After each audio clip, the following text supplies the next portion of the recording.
This week's SportsLine interview segment. I'm Jim Tarabocchia.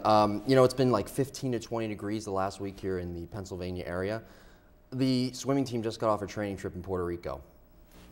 It's been very warm, I'm sure. Right? It's been great. You look tan. You look great. Blase Szyszko, our guest, senior from Bethlehem, PA. Thanks for being here, Blase. All kidding aside, you just got off that training trip in Puerto Rico. A lot of people don't really know what those do for the swim team. What exactly does that do for your team in general? That's basically, training trip is somewhere to get your focus off of everything else that goes around you. So academics, even family life, you kind of push it aside and you go down there and you focus on swimming.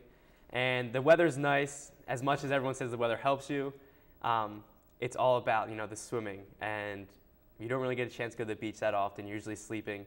So it's very nice. Everyone thinks it's great experience. Like, you're going down to Puerto Rico as a vacation. It's really not a vacation. It's really time to put in work and really kind of get the high point of your season, the most yardage. We swam close to 40 miles in the pool. Mm-hmm. So that's over a week. So it's a lot of training, very hard on the body.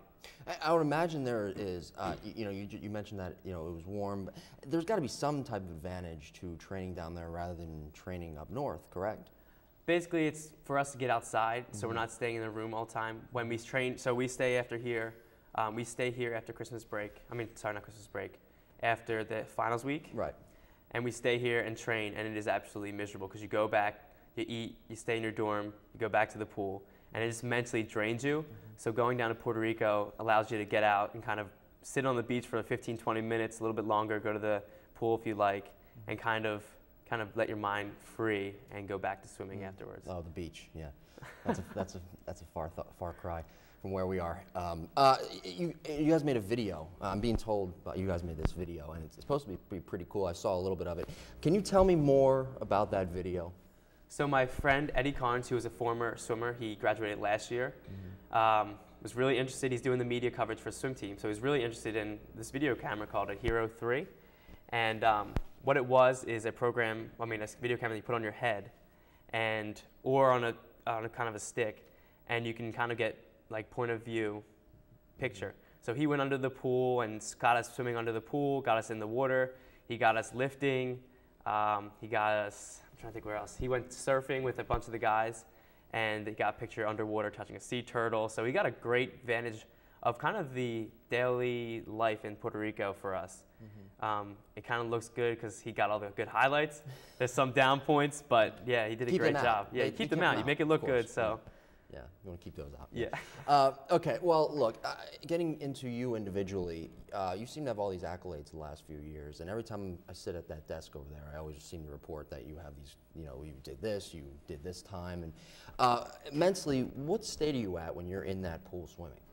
For me, it's always been a challenge. It's always been getting to the next level, and what I found is always pushing myself to the next level is where I'm trying to go. So every time I'm trying to go faster. There's always trying to find the technical side and getting better and better. And there's a point where it's hard to get any better, and I'm starting to get that.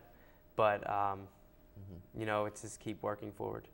Well, and a lot of times, I ask a lot of athletes, who are successful, where they are mentally, in their zone, if you will. Mm-hmm. And for a swimmer, for me, it's different, coming from baseball, football, basketball background. But a swimmer, a lot of people don't know what kind of zone you really get into. Yeah. So, all right, last year you broke, numerous LaSalle records. Your mindset, what was that coming into this year, trying to do better than you did last year? It was actually difficult because this past summer I went to the Olympic trials for swimming. So the difficult part was I've reached these goals, and now where do I go from here since I have my senior year left? So my goal was really to kind of keep going on top of what I just did and get better. And it was going to be difficult because I put so much training in. But what I was lucky enough, one of your guests previous, Johan Roth, came, and he's been a challenge for me. He's very competitive and keeps me on my toes. Mm-hmm. So it's going to be a great end of the season meet. We're going to be fighting for the end.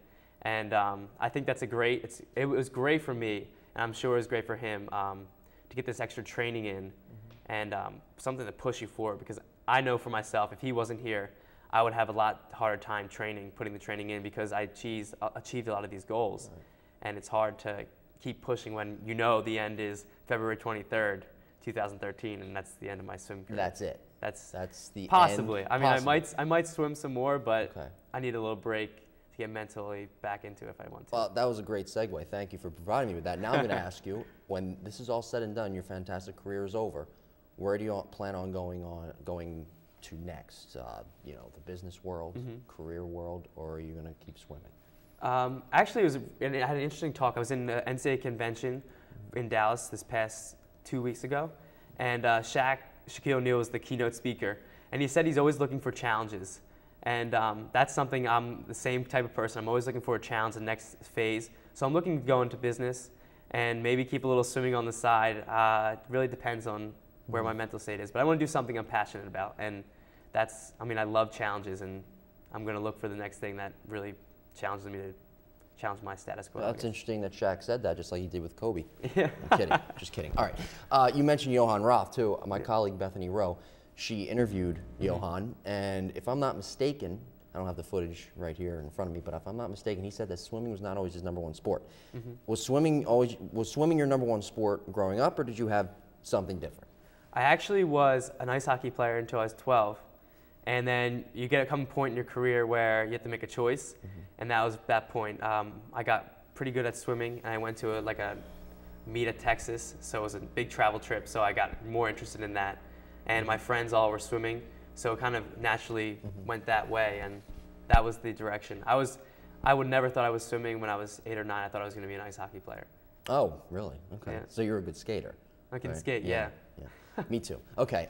You're an integrated science business major, is that Yes. right? ISBIT. ISBIT, you got it. Yes, okay. A lot different from comm, obviously.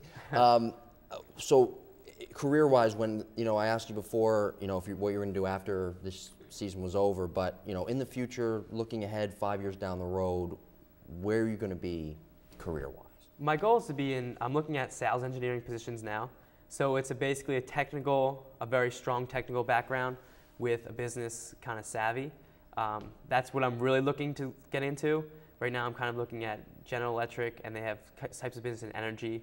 Kind of, again, you have to have the technical side, but understand business. And that's kind of what the ISBIT major is all about. It's understanding the technical side and being able to talk business. Well, I'm talking business. So, all right, Blase, thank you very much for being here. Senior swimmer from Bethlehem, PA. Great job. You look great. You look tan. I'm still pale. We'll be back to desk after this.